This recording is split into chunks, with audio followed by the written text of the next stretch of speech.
आगे बढ़े, एक एग्जाम्पल और देखते हैं जल्दी से, फिर नेक्स्ट टॉपिक पे जाएंगे।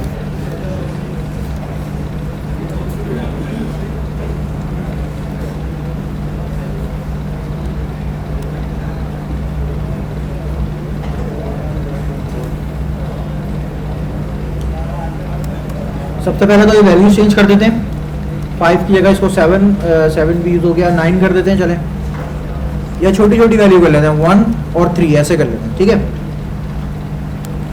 और यहाँ से स्टार्ट करते हैं हम हमारी वर्किंग। नम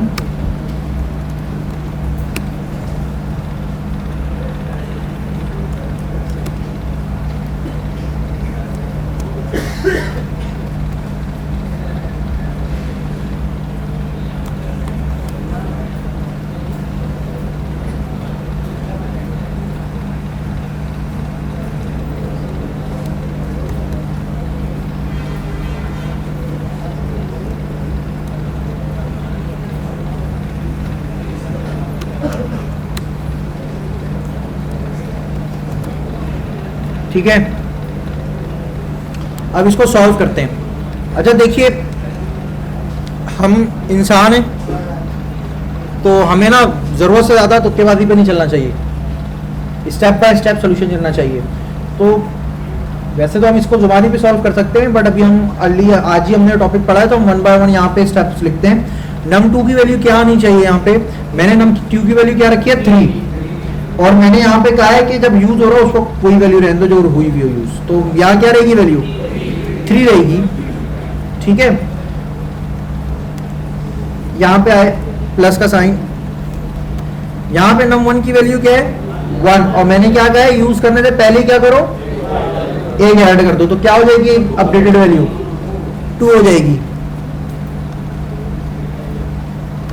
अब यहाँ पे आए, यहाँ पे मैंने क्या कहा है नम 1 की जो भी वैल्यू है उसमें क्या कर दो ऐड कर दो पहले ही, तो यहाँ क्या हो जाएगी 3 हो जाएगी।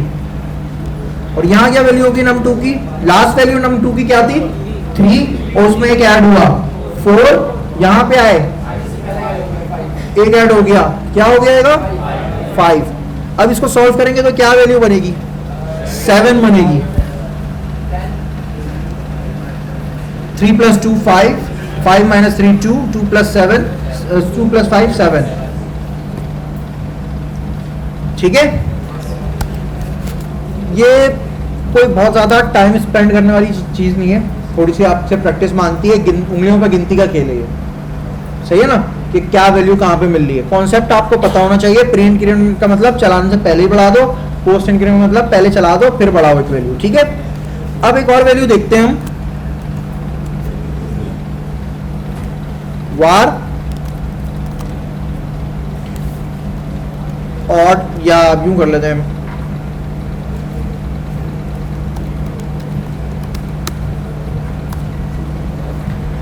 अब हम क्या चाह रहे हैं कि इसमें एक नहीं बढ़े, हर बार क्या बढ़े 2 ऐड हो, तो ये कैसे करेंगे हम,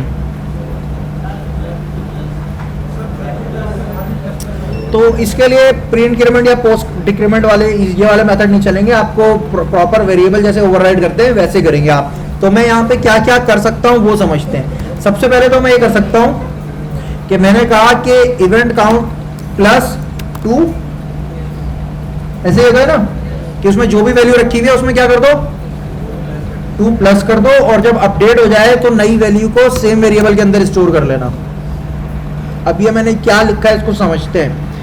मैंने कहा कि जो भी इसकी वैल्यू है हमें नहीं पता, उसमें 2 ऐड कर दो, जब ये अपडेट हो जाए तो नई वैल्यू को किसी नए वेरिएबल में मत रखना, पुराने ही वेरिएबल को ओवरराइड कर देना, ठीक है। तो अगर मैं यहाँ पे कंसोल कराऊंगा तो इवेंट काउंट में मुझे क्या मिलेगा 2 मिलेगा, सॉरी इवेंट काउंट। लेकिन अगर मैं लाइन नंबर 169 के बाद कंसोल कराऊंगा तो मुझे क्या मिलेगा, क्या मिलेगा भाई। अगर मैं एक और दफा आता हूं यहाँ पे, अब आप समझिएगा, मैं कहता हूं event count equal to event count +5,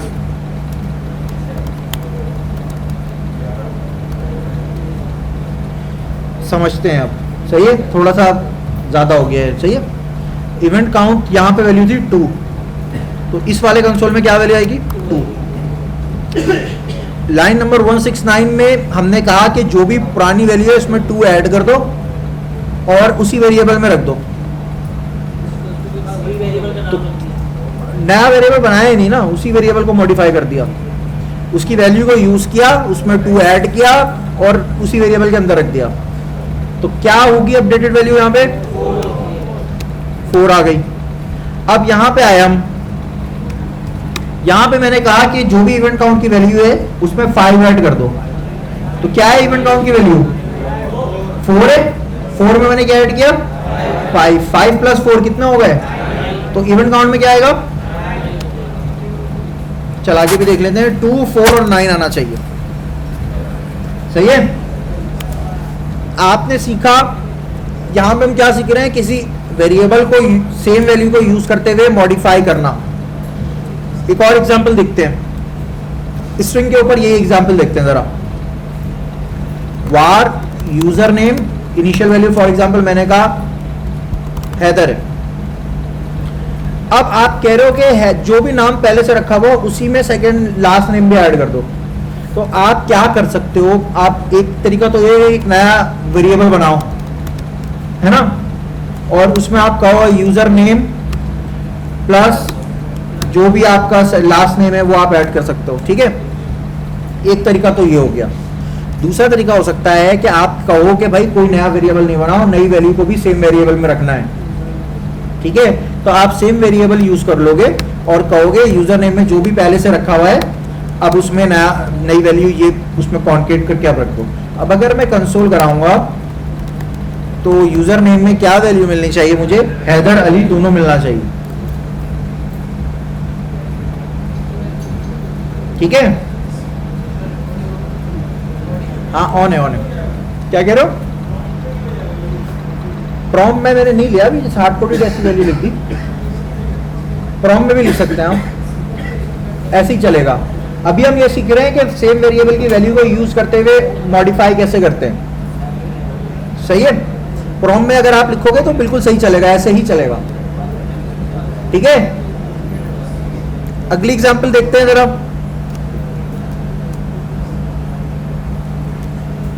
मैं कहता हूं वार num1 7। ठीक है, हम ये कह रहे हैं कि num1 में से 3 माइनस करो और कोई नया वेरिएबल नहीं बनाओ, उसी वेरिएबल को मॉडिफाई कर देना, जो भी उसमें वैल्यू रखी हुई है उसमें से 3 माइनस कर देना। अगर हमें 1 माइनस करना होता तो हम सिंपल ऐसे करते, कोई कुछ करने की जरूरत नहीं थी, है ना, तो खुद ही कम हो जाता। लेकिन 1 कम नहीं करना ना, हमें कितना कम करना है, हमें 3 कम करना है। तो उसके लिए ऐसा कोई ऑपरेटर बना हुआ नहीं है, तो हमें क्या करना होगा, प्रॉपर -3 करना पड़ेगा स्टेप 1, और उसको सेम वेरिएबल के अंदर मॉडिफाई जैसे करते हैं वो भी करना पड़ेगा। ये लाइन भी लिखनी पड़ेगी। अगर मैंने ये नहीं लिखा तो ये सिर्फ इस जगह पे कम हुआ, अगली लाइन में दोबारा जब आप num1 को कंसोल कराओगे तो पुरानी वैल्यू ही मिलेगी, क्योंकि आपने वेरिएबल मॉडिफाई नहीं किया है। अगर मैं यहाँ पे देखें, आप इसको समझते हैं, यहाँ पे मैंने num1 में से 3 माइनस जरूर किया है इस वाली लाइन में, लेकिन जो ओरिजिनल वेरिएबल है उसको कोई मॉडिफाई नहीं किया। तो जब मैं इसको चलाऊंगा तो इसमें क्या मिलेगा, 7 ही मिलेगा। ठीक है, तो जरूरी है कि सॉल्व करने के बाद इस वेरिएबल को भी मैं मॉडिफाई करूं। तो मैं मॉडिफाई करने के लिए कह देता हूं इस तरह, यही तरीका होता है ना मॉडिफाई करने का, वेरिएबल का नेम के साथ इक्वल साइन लगाते हैं तो उसमें नई वैल्यू असाइन हो जाती है, ऐसे ही है। तो हमने यहां पे ये काम किया है, वेरिएबल को मॉडिफाई किया है। ठीक है, इसमें कोई कंफ्यूजन है भाई? अभी हम इसको ना, ये बहुत छोटी छोटी सी चीजें हैं, इनको हमने, जैसे आपकी अम्मी जब खाना बनाती होंगी या मेरी अम्मी, ठीक है, तो वो नमक तो गिनती नहीं है ना, वो तो ऐसा अंदाजा डाल देती है, ऐसे ही होता है। कभी आपने नहीं देखा वो 25 ग्राम नमक पहले वजन किया फिर डाला हो, या काली मिर्च गिन के डाली हो, 10 दाने डलने, अंदाजे से उठाया डाल दिया। तो ये बिल्कुल ऐसी चीजें हैं, जब आप कोडिंग लिखा करोगे तो आपको सोचना नहीं पड़ेगा, खुद ही आप आओगे, लिखोगे, आगे बढ़ जाओगे। बट हम अभी पहली दफा पढ़ रहे हैं, सिंटेक्स पढ़ रहे हैं, कैसे लिखना है चीजों को, ये सब चीजें देख रहे हैं हम। ठीक है, तो इसमें कोई घबराने की बात नहीं है। ठीक है, नेक्स्ट एग्जाम्पल, नया कॉन्सेप्ट हम पढ़ने जा रहे हैं। आपने दो डेटा टाइप कौन कौन से पढ़े? स्ट्रिंग और नंबर पढ़ा है। एक नया डेटा टाइप पढ़ते हैं, उसका नाम है बूलियन। मैं सोच रहा हूं उसके लिए एक फोल्डर ही नया बना लिया जाए। क्लास 5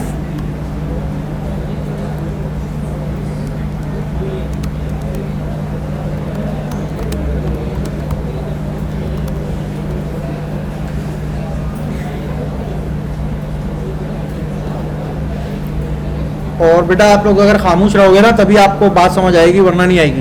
बिल्कुल नया कॉन्सेप्ट है। अगर आप लोगों में से किसी का पहले से प्रोग्रामिंग बैकग्राउंड है तो उसकी बात नहीं कर रहा, बट जो पहली दफ़ा पढ़ रहे हैं वो प्लीज़ खामोश रहें।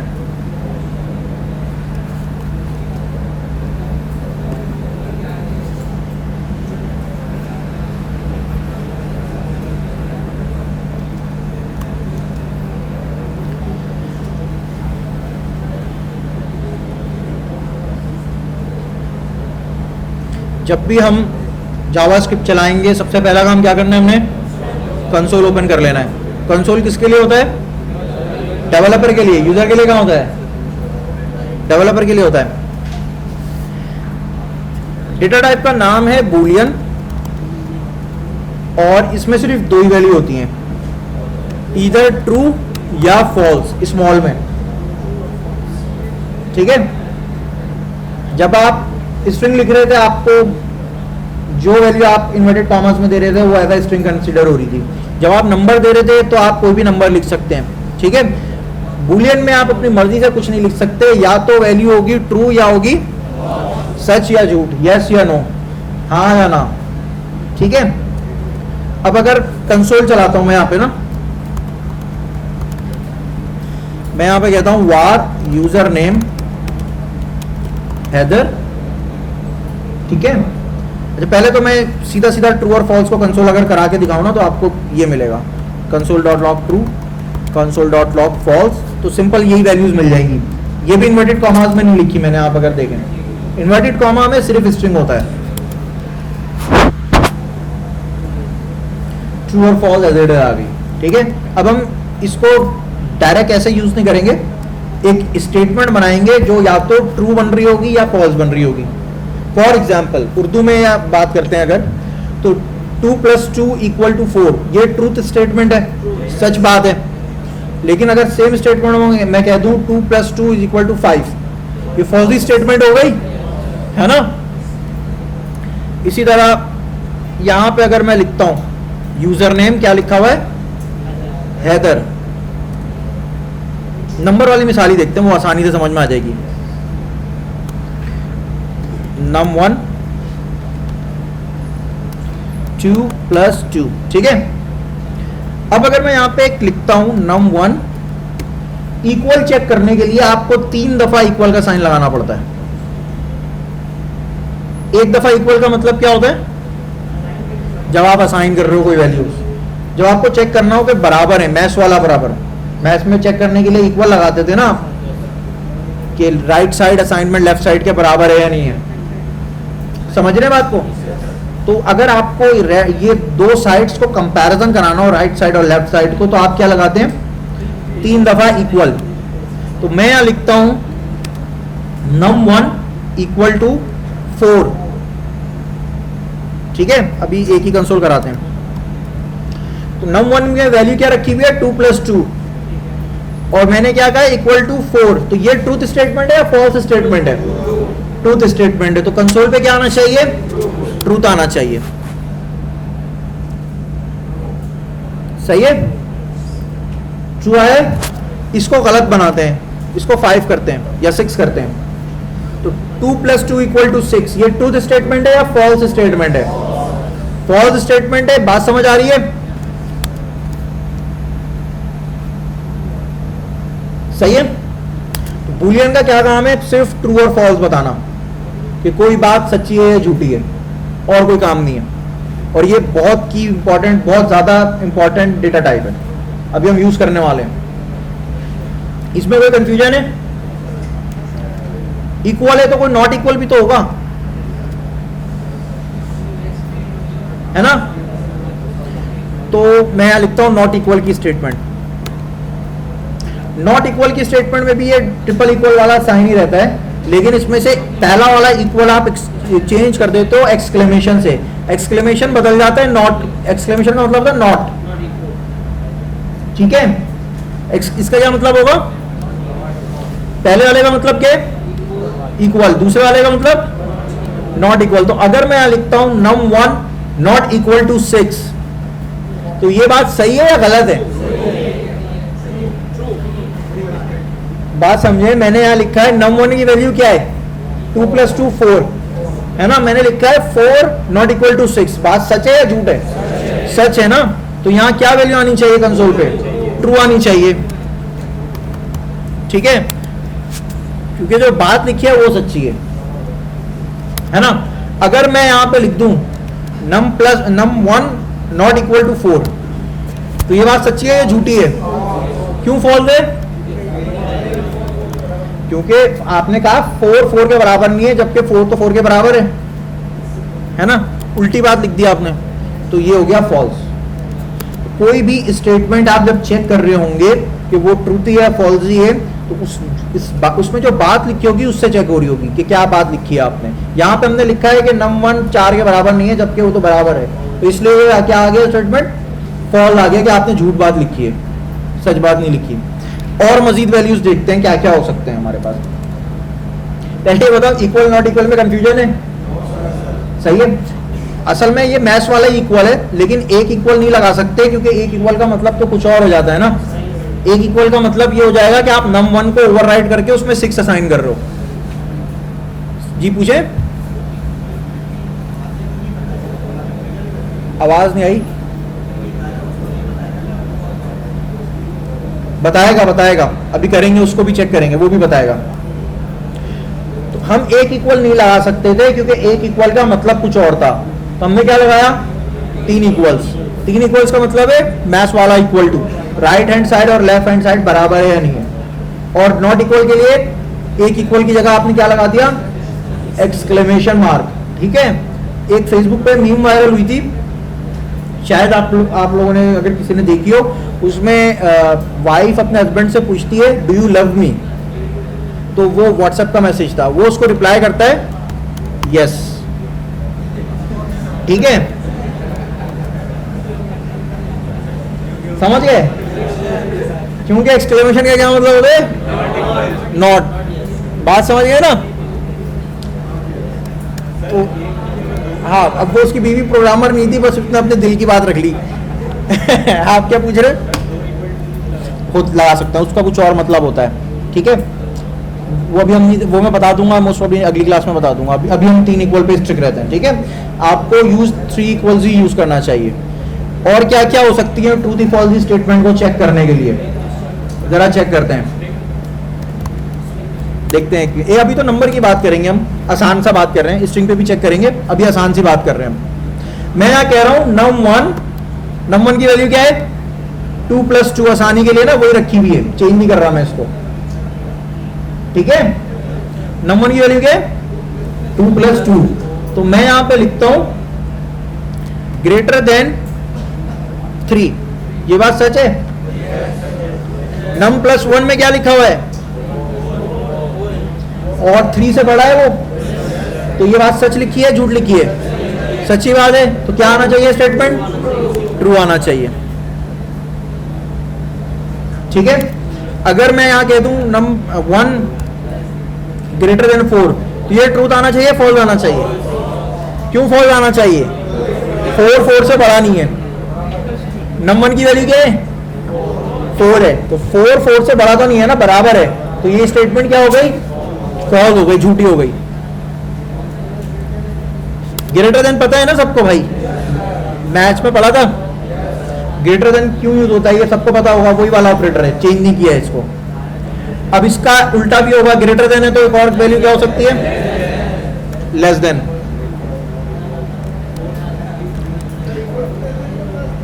क्या होता है वो भी होता है, वो देखते हैं, अभी बताऊंगा।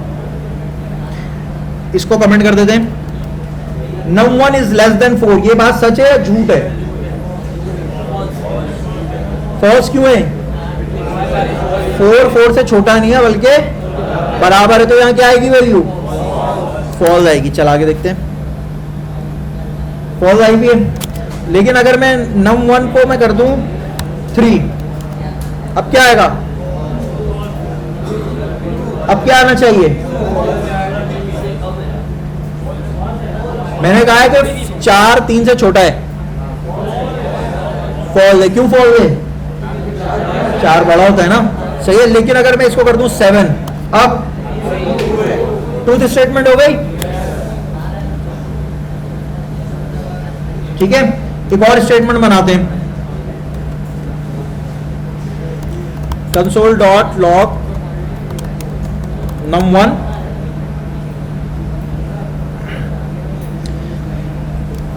greater than or equal to 7। Greater than और इक्वल ऐसे लिखा जाता है यहाँ पे। जब आप मैथ्स में लिखते हैं तो आप उसी के नीचे इक्वल का साइन लगाते हैं, है ना। यहाँ पे पॉसिबल नहीं है, एक साइन नहीं है, 2 अलग अलग साइन है, इनको मिला के ग्रेटर देन और इक्वल बनाया जाता है। तो आप इसको ऐसे लिखेंगे, इक्वल बाद में आएगा, बस यूं समझना, ठीक है। अगर आप पहले इक्वल लगाएंगे तो ये क्या बनेगा? एरो बन रहा है।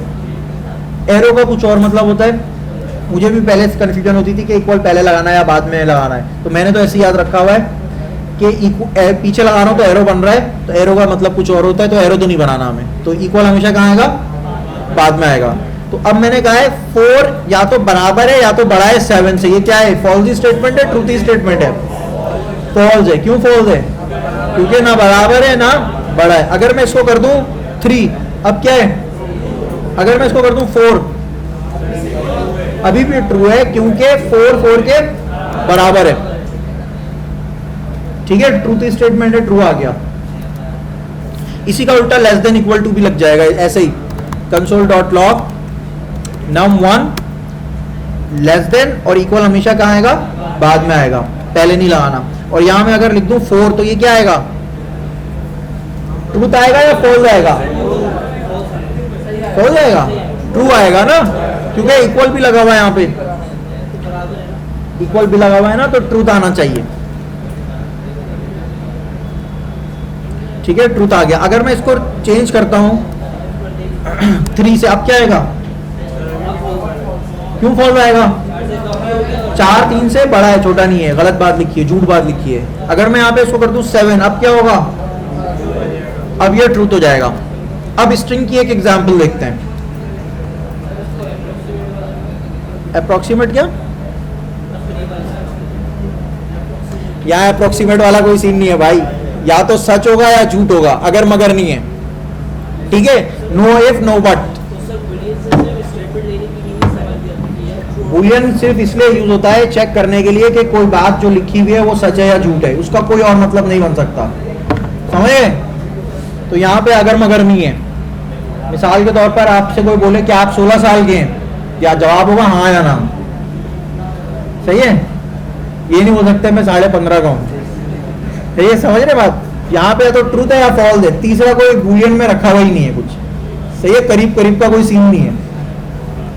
आइए अब स्ट्रिंग के ऊपर एग्जांपल देखते हैं, यही वाला काम करते हैं। वार यूजर नेम हैदर, या इसको कर देते हैं रजिस्टर्ड यूजर, और अच्छी एग्जांपल बनाते हैं रजिस्टर्ड यूजर, ठीक है। और अब एक यूजर से इनपुट ले रहे हैं हम, वार व्हाट इज योर, ठीक है। हमें चेक करना है यूजर रजिस्टर्ड है या नहीं है। अभी हम कोई बहुत डिटेल मैसेज नहीं दिखाने वाले, अभी जस्ट दिखाएंगे ट्रूथ या फॉल्स, ठीक है। हम कैसे कर सकते हैं? console.log हम कह सकते हैं रजिस्टर्ड यूजर अगर बराबर है यूजर इनपुट के, सही है। यही स्टेटमेंट बनेगी। ट्रिपल इक्वल का मतलब क्या होता है? राइट हैंड साइड को कंपेयर करो लेफ्ट हैंड साइड से, है ना। हम क्या चेक कर रहे हैं कि अगर यहां पे जो यूजर ने लिखा वो हैदर होगा तो क्या प्रिंट हो जाएगा? ट्रू। और अगर हैदर के अलावा कुछ होगा तो, बात समझे? चलाते हैं। नाम पूछ रहा है, मैं कह देता हूं हैदर, ठीक है। ट्रू आ गया, दोबारा चला दें, वही कर रहा हूं मैं, कैपिटल में एच लिख दिया, क्या आया?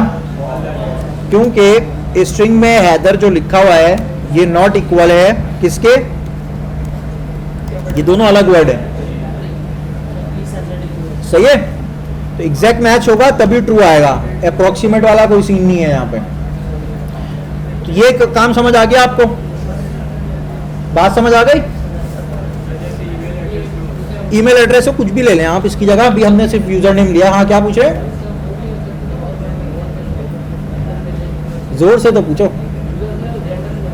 जेंडर ले लें, कुछ भी इंफॉर्मेशन ले लें आप, हाँ कोई भी इंफॉर्मेशन ले लें आप, ट्रू या फॉल्स की स्टेटमेंट ऐसे ही बैठेगी।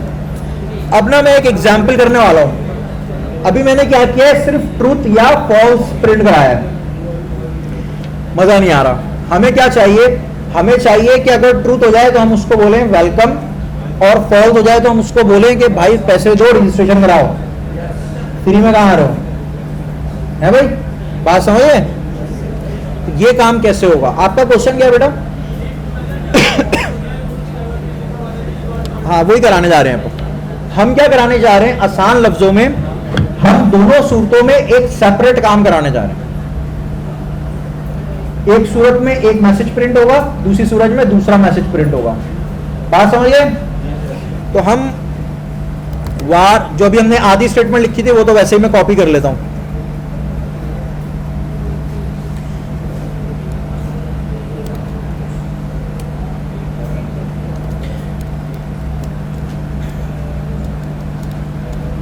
हमने क्या किया, यहाँ पे यूजर, एक रजिस्टर्ड यूजर है हमारे पास, और दूसरा क्या है, प्रॉम्प्ट में कोई इंफॉर्मेशन रखी हुई है हमारे पास, ठीक है। हमें क्या करना है, अगर यूजर मैच हो जाए तो एक मैसेज प्रिंट कराना है, और नहीं हो तो दूसरा मैसेज प्रिंट कराना है। बात समझिए? तो इसको कहते हैं कंडीशंस। क्या कहते हैं? Conditions, if else statement. आप लोग घर में सौदा तो सब लाते होंगे, आपके घर का तो पता नहीं, लेकिन मेरी दादी जब सामान मंगाती थी ना तो वो बहुत पिकी थी। मुदस्सिर की दुकान खुली हुई हो तो चने की दाल ले लेना, और अगर बंद हो तो दूसरी दुकान खुली हुई हो तो वहां से मत लेना, सिर्फ एक की दुकान से वो सामान लेना है, उसकी दालें अच्छी होती हैं मिसाल के तौर पर। है ऐसा आप लोगों के साथ भी होता होगा, होता है? तो ये कंडीशन सेट हुई है। मिसाल के तौर पे आपने कहा जाओ अंडे वाला बर्गर लेके आओ, दुकान बंद हो तो फ्रेंच फ्राइज ले लेना यार, कुछ खाने का जरूर लेके आना है, और तुम भी कुछ पैसे खा लेना, ठीक है। तो सबसे पहले क्या करेंगे हम, पहले अपना खाने का इंतजाम करेंगे, उसके बाद जाएंगे, अंडे वाला बर्गर नहीं मिलेगा और फ्रेंच फ्राइज वाले की भी दुकान बंद थी। ये किसी के साथ हुआ था? हमारे अब्बा के साथ हमने किया। तो ऐसी स्टेटमेंट अब हम बनाने जा रहे हैं जावास्क्रिप्ट में। कैसे बनेगी? सिंटैक्स होगा, देख लीजिए, इफ, इंग्लिश वाला इफ, ठीक है। बाकी सिंटैक्स फंक्शन वाला ही है। जैसे फंक्शन बनाते आए हो आप, फंक्शन में क्या करते हो, राउंड ब्रैकेट लगाते हो और कर्ली ब्रैकेट लगाते हो, ऐसे ही होता है ना। तो इफ लगाया आपने, राउंड ब्रैकेट लगाया और कर्ली ब्रैकेट लगाया। राउंड ब्रैकेट में आप पास करते हो कंडीशन, जो भी कंडीशन है, और कर्ली ब्रैकेट में आप पास करते हो कोड ब्लॉक, जो काम आपको कराना है। अगर ये स्टेटमेंट ट्रूथी हो गई, अगर ये कंडीशन ट्रूथी हो गई, तो जो काम आपको कराना है, जो जो काम कराना है, एक लाइन का नहीं हो सकता, 10 लाइन का भी हो सकता है।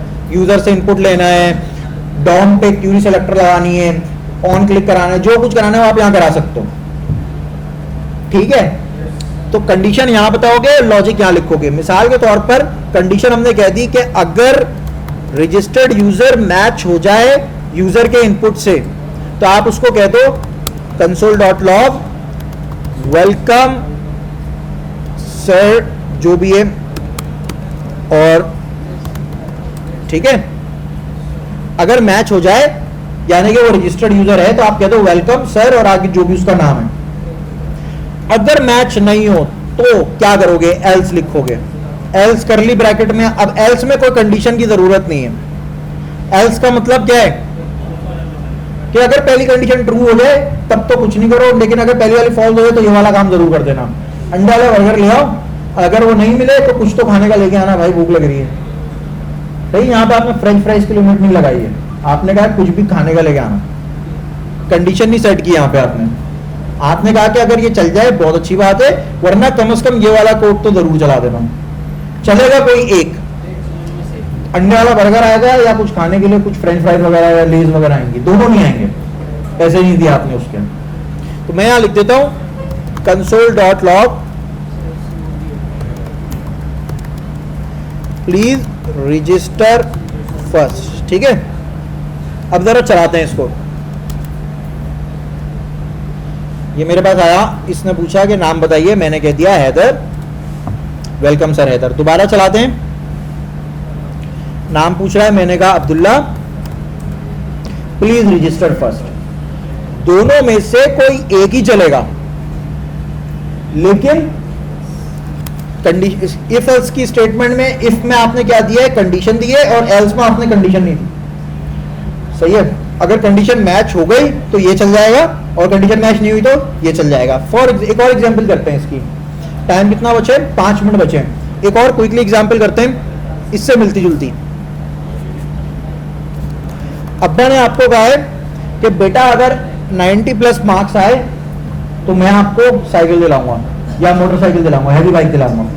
सही है, तो अब्बा ने कहा है रिक्वायर्ड मार्क्स कितने हैं, इसको छोटा करते हैं, कितने हैं भाई, 90। अब आपसे उन्होंने इनपुट लिया, कितने मार्क्स आए,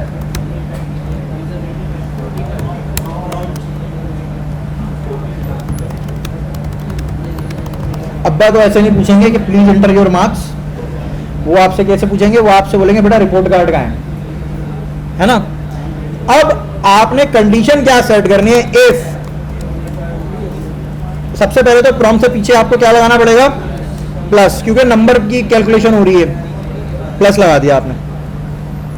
अब आपने कहा कि अगर यूजर ने जो रिजल्ट लिखा है वो इक्वल है या बड़ा है रिक्वायर्ड मार्क्स के, ऐसा ही है ना, कंडीशन तो यही बैठेगी कि यूजर ने जो नंबर लाया है, सही है, जो भी उसका रिजल्ट आया है, इसको रिजल्ट कर देते हैं, आसान कर देते हैं, रिजल्ट। ठीक है, रिजल्ट जो भी आया है वो रिक्वायर्ड मार्क्स से ज्यादा है या बराबर है, तो क्या आएगा भाई, हैवी बाइक आएगी। I will buy you a heavy bike. ठीक है, अदरवाइज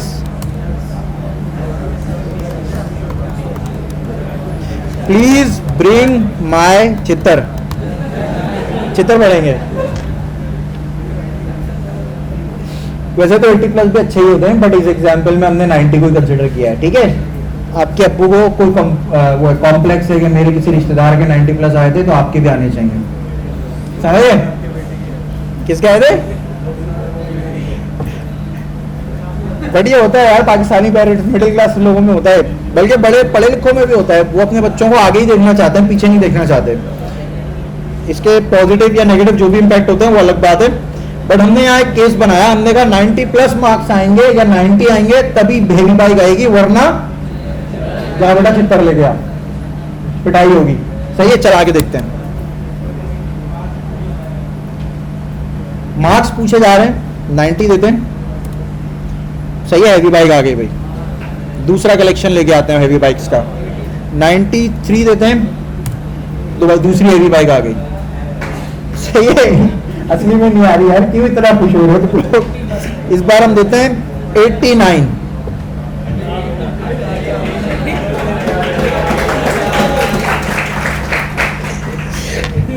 सही है, तो अप्रोक्सीमेटली वाला कोई सीन नहीं है भाई, 90 इससे ज्यादा होना चाहिए।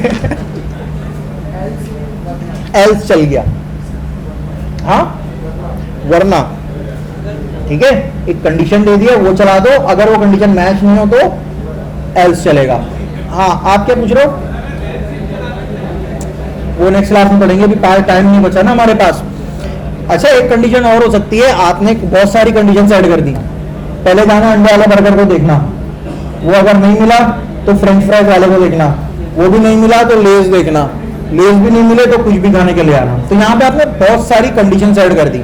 यहाँ पे हम क्या कर सकते हैं, 90 प्लस मार्क्स है तो हैवी बाइक, 90 से कम है 80 से ज्यादा है तो कुछ और गिफ्ट दूंगा मैं तुम्हें, मिसाल के तौर पे 70 दिलाऊंगा, 70 से कम है और 60 से ज्यादा है तो एक घड़ी दिलाऊंगा, और 60 से भी कम है तो फिर चिट्ठा लाऊंगा।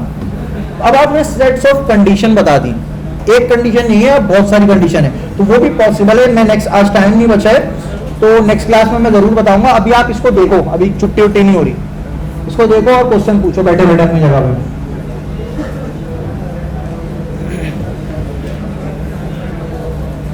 रिकॉर्डिंग ऑफ कर देता हूँ।